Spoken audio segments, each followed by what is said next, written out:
If you can't comfortably sit down on the floor in this cross-legged position due to pain or tightness, then this video is for you. The cross-legged sit is one of our most natural resting positions, and as you've gotten older, you've probably wondered, like I have, okay, what went wrong? Why do my knees hurt? Why do my hips feel stiff?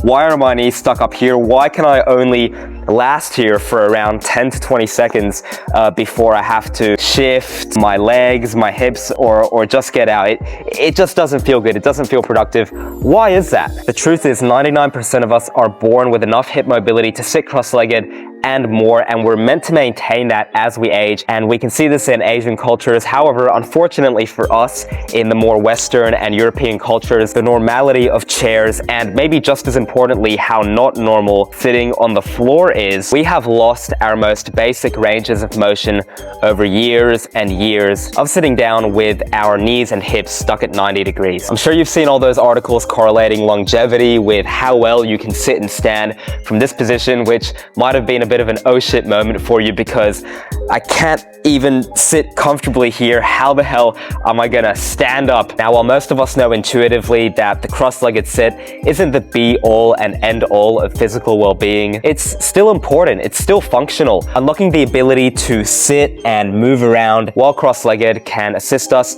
in other activities on the floor, like playing with our dogs, playing with our kids, picking things up, cleaning, ant watching if that's your thing. Unlocking the basic hip mobility needed to sit down on the floor is practical for so many other areas in life. Before we start, I want to quickly share my results, as this is based off of my experience. So around 8 to 10 months ago, I couldn't spend more than 10 to 20 seconds here without adjusting or just getting out entirely due to pain in my knees and discomfort in my hips, and my discomfort level sat at around an 8 out of 10. And today, I can spend 5 to 10 minutes here before getting out or adjusting. I have no more pain in my knees, and my discomfort level sits around a 3 out of 10, which is a significant improvement. And as a byproduct, my hips feel better in this position, in my squat, and they just feel freer and healthier overall. I really like calisthenics, and a few years ago, I could do some pretty impressive skills, but then when I started to pay more attention to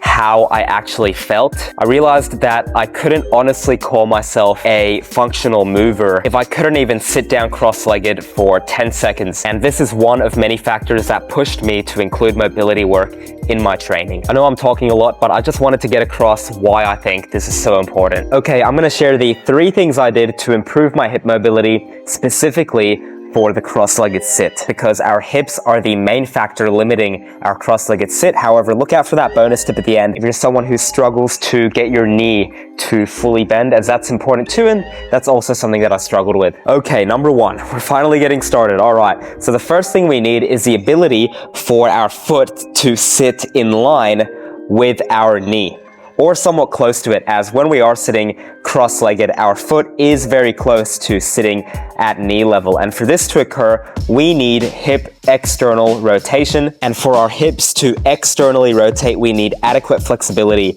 in our glutes. Otherwise, our knees can get stuck up here. But how do you know if your glutes are tight so you don't waste your time stretching your glutes when you don't need to? Use a towel to pull your foot in towards yourself while keeping your knee in line with your hip.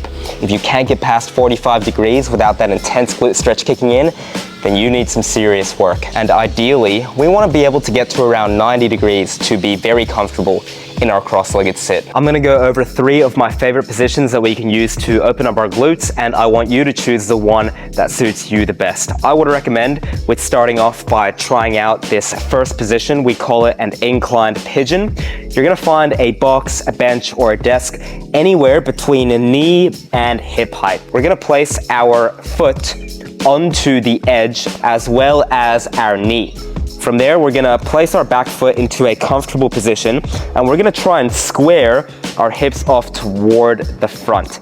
Now, we want our knee bent at around a 90-degree angle, so we don't want that knee too far forward or too far back. We want it hovering over that edge there as well. From here, we want to support our knee. So we want to elevate our knee as much as we need to be able to sit here comfortably and to be able to maintain a rough 90-degree angle in the knee as well. So when I first started, I had to elevate my knee really, really high, And you can use anything to elevate that knee. It can be mats, towels, yoga blocks, pillows. If you go to a gym and you have access to one of those adjustable benches, those work great as well. Now from here, you might already be getting a stretch, but if not, you're going to lean forward until you do. And if you still don't find a stretch by leaning forward, you're going to open up your posture, stick your tailbone out, nice proud chest, and you're going to maintain this as you lean forward. You can even rotate in towards your front leg there. And of course, you can have your hands or fingers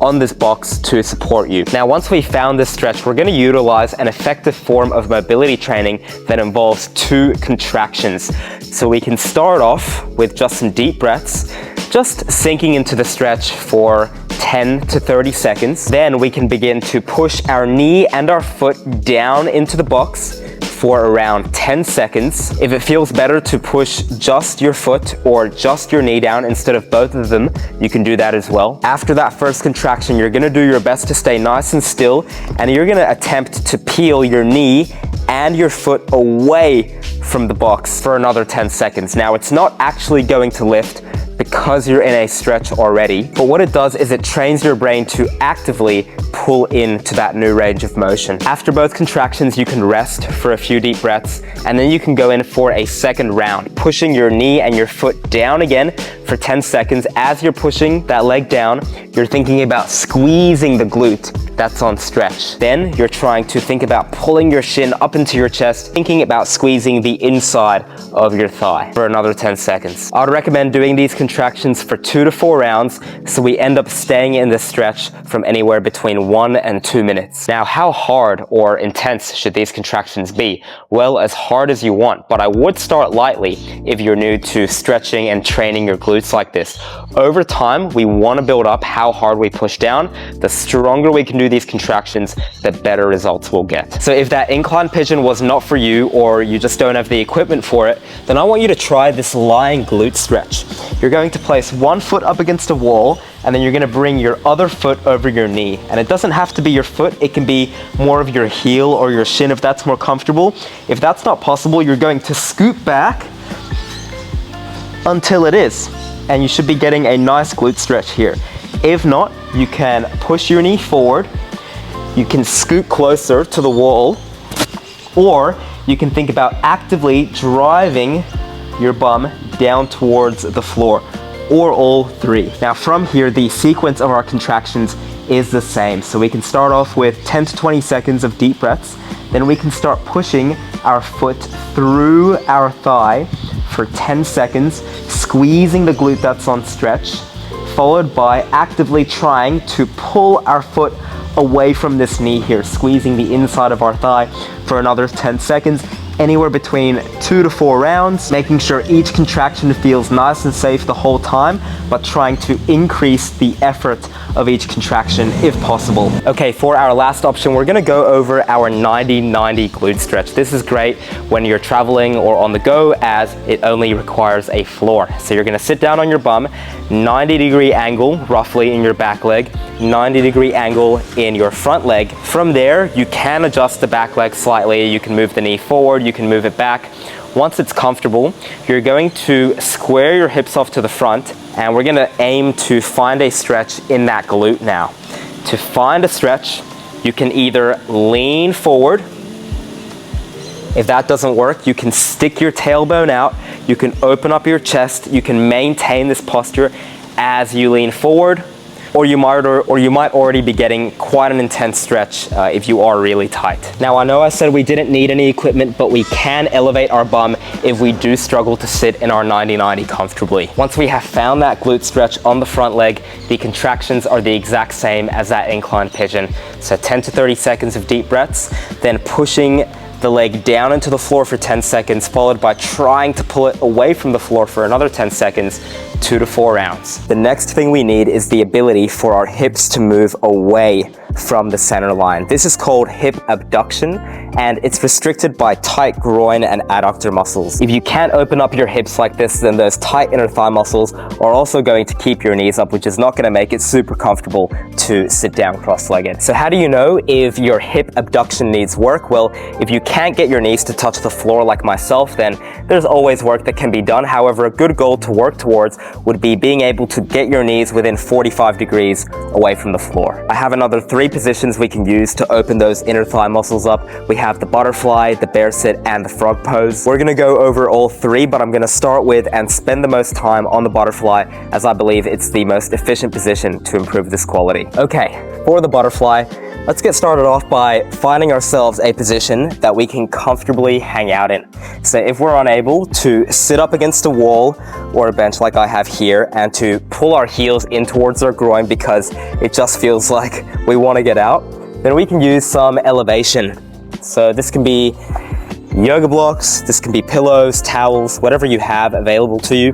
And what this does is it allows our hips to chill out in a range of motion that's not as challenging. You can try different heights, but ideally we want to be as close to the floor as we can comfortably be. So if you need to be a little higher, that is a-okay. Now we're going to get into some mobility training, and we call it training because we're not just going to hang out here in this passive stretch, but we're actually going to create some strength within this lengthened range of motion so that it becomes usable and functional range, but also because it's very efficient. Now, if your hips still feel quite apprehensive, or maybe you're getting pain in the knees, you can also play around with placing supports under your legs or under your knees so that your body feels more relaxed. You can also move your feet a little further away from your groin, although we do want to minimize this. For this butterfly stretch, we have 2 options. The first option is to utilize contractions, just like how we did in that glute stretch. So we would start off by pushing the knees down, either with your hands or your forearms,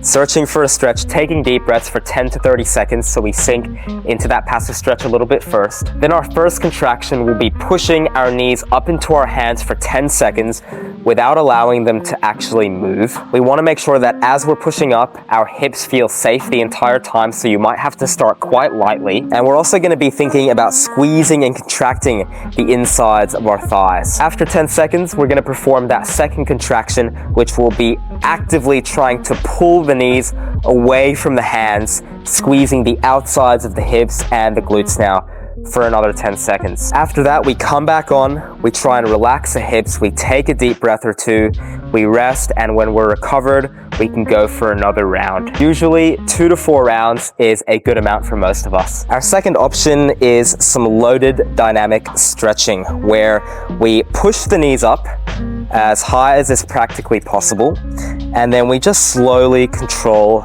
the weight back down, sinking into a nice deep stretch.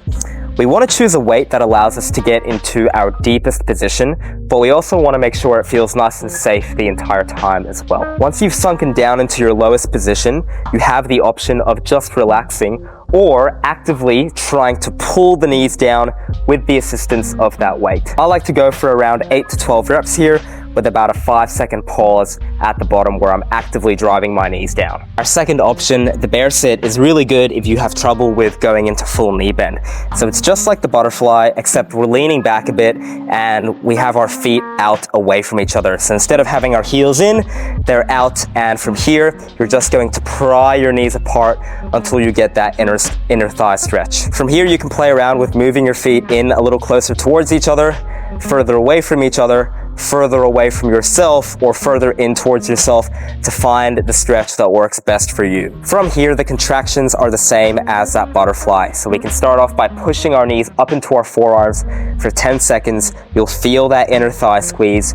After 10 seconds, you'll try and pull your knees away from your forearms for another 10 seconds, after which you can rest and you can go for 2 to 4 rounds. Lastly, we have the frog pose, where we can place our elbows on the floor and separate our knees until we find that stretch. You can play around with moving your feet out or in, and you can push your hips forward or back. If you're feeling apprehensive or a little stressed out, you can use support and place that under your chest, belly, or groin. From here, the contractions are very similar. We're going to start by pushing our knees down and in towards each other, like we're driving down at a 45-degree angle for 10 seconds. You'll feel that inner thigh squeeze. After that, the second contraction will be trying to pry the knees away from each other, up and out at a 45-degree angle, squeezing the outsides of the hips.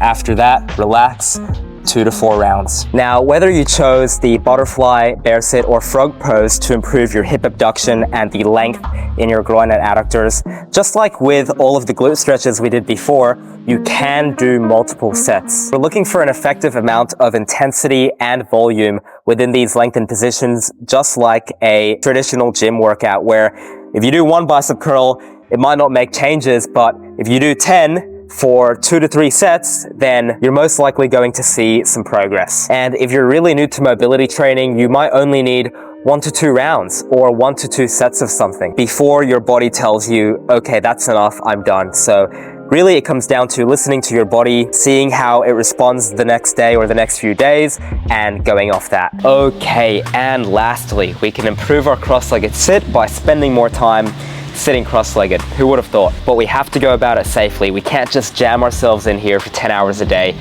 That's going to cause some problems. So one way to make sure that we're placing less stress on our knees and our hips is to support them. We can support our knees, we can support our calves. You don't have to use yoga blocks, but the good thing about these is that they're very adjustable. So you can go quite high, you can use multiple, but anything works here. The higher we elevate the knees, the less range of motion we're demanding from them. So we require less external rotation, which is that glute flexibility we worked on at the start, as well as less hip abduction, which is the groin and adductor flexibility. You can also elevate your bum as well as elevating and supporting your legs or your knees. And you want to choose something where you feel no pain, you're comfortable, somewhere where you can chill out for 1 to 2 minutes at the start. Maybe even less. You might even need to start with 30 seconds. My recommendation would be finding a position that's comfortable and tolerable for 1 to 2 minutes. We don't need to become a monk where we spend the whole day here. We just need to find small ways to integrate this into our daily lives. So what works really well for me personally is when I have work to do on my laptop, boom, I'll get in my cross-legged sit. I might only spend 5 to 10 minutes there before I adjust my position. Maybe I bring a leg out, or maybe I practice my combat base here. But as long as I'm getting that frequent practice, that familiarization with this sit, then eventually the body is going to adapt, especially when we include that mobility training, which is what is actually going to open up these ranges of motion. So yes, try and find a pocket of time where you can include this, whether it's your scrolling time or your downtime watching a show. Actually, I've also recently started to implement this cross-legged sit with my new meditation practice. I started meditating a few months ago, and this is perfect because this is how the meditators meditate, you know? Over time, you can of course lower your supports. You can sit down on something lower, and you want to make sure you're really listening to your body. So if it just doesn't feel too good the next day, if your knee's a bit sore, of course, take a break. Take a break as long as you need to, but try and come back to it frequently. We want to make sure that this here isn't training. It's light enough so that we can do it frequently. So if you need to start with 30 seconds, start with 30 seconds. Mobility for most of us as stiff adults is going to be a long and gradual game, so be patient with it. But the good news is, once you achieve new ranges of motion, it usually doesn't take too much to maintain them. So while it may take a lot of work at the start, it's going to take a lot less discipline to hold on to your gains. Okay, now for the bonus tip. If you're someone who struggles with full knee bend, and that's also another factor that's stopping you from sitting comfortably in that cross-legged sit, here is something that really worked for me. What we're gonna do is we're going to bring ourselves down to an amount of knee bend that is tolerable. And you can also place a mat or two under your bum so you can actually sit down if you'd like. But I like leaning forward and just using some blocks or the floor to support myself here. You can also have your other leg out in front. Once you've found an amount of knee bend where going any lower would be painful, we can do an isometric contraction here to strengthen the knee.